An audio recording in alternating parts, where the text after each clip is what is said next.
Hey guys, so we are talking about cutlery tonight. So we have forged pieces and we have the color coded.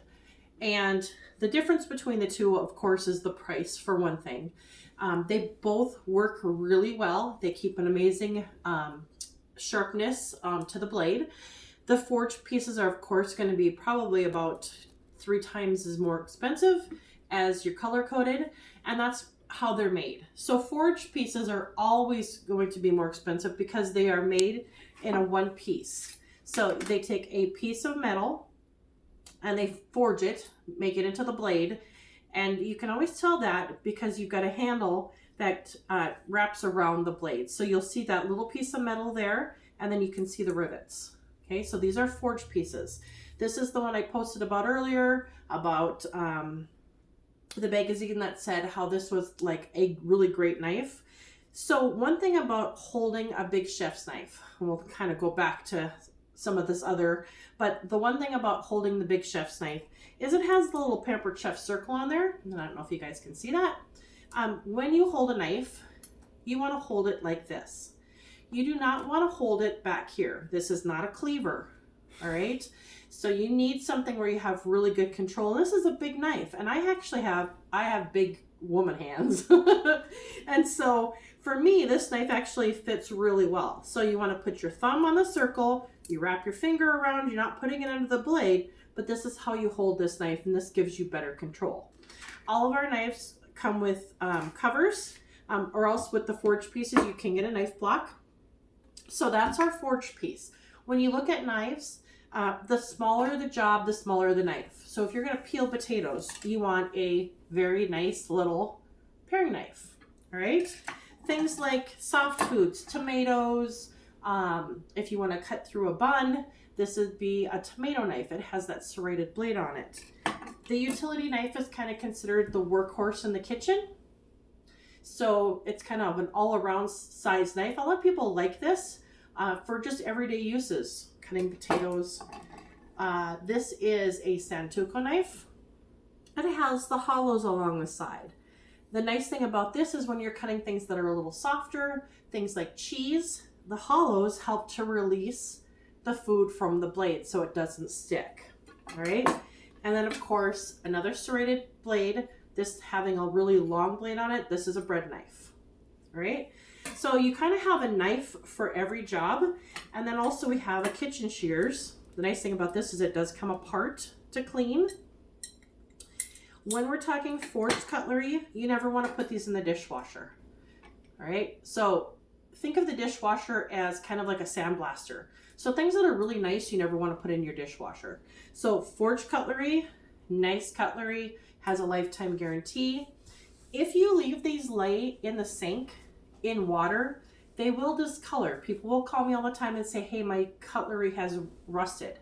And it's not rust, it's actually just a discoloration of the blade. If you use a little bit of a cleaner, steel wool, or a barkeeper's friend, that'll actually take off that discoloration, all right? So these are forged pieces. These are the more expensive. Then we're going to talk about our color coded. Basically the same kind of thing. They all have their purposes. Small little paring knife. We've got the little Santoku, which is just a little bit different. But the one thing you'll notice is that, and the reason why these are so inexpensive, is that this is a piece of metal and it's crafted in a sheet. So they cut these out right out of a sheet of metal. So they're not forged. So they're quite a bit cheaper. The handle is attached. It does not go all the way through like our more expensive pieces. People always ask me, is it worth it to have the more expensive knife? I love knives. I use all of these absolutely all the time. I like the forged pieces because they're a little heavier. I'm kind of a knife girl. I chop everything by hand.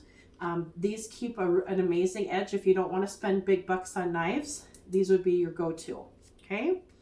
All right, so as far as cutting boards, you always want to cut on a cutting board or a cutting mat because that helps to keep your knife from dulling. You never want to cut on glass or ceramic. So if you hear a clink, clink, clink when you're cutting, that means that cutting board is too hard because you want that cutting board to cut into the knife to cut into the surface.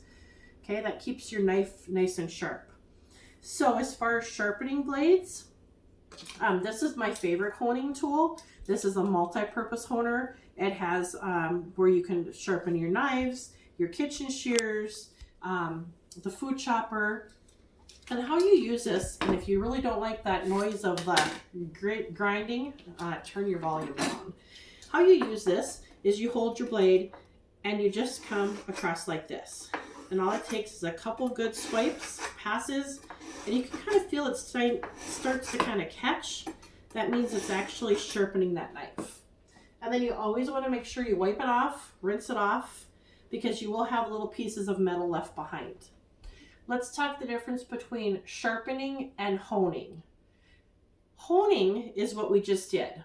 Even though everyone calls us sharpening it, we honed it.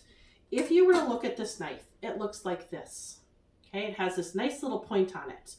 As you use it, that point isn't there anymore. So you have to hone it. And they suggest that you hone your knives every couple times you use them, which I'm sure most of you do, including myself. All right, so sharpening is when you take it in and have like your professional knife place sharpen it. And when they sharpen it, they actually grind a portion of your blade off.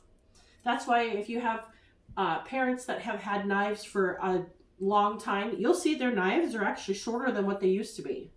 So when does your knife need a really good sharpening? Is when you can't hone it and make it sharp any longer, or if you look at the blade and you have little kind of chink marks missing out of the blade, then it needs a sharpening so they can put that nice edge on there again. All right.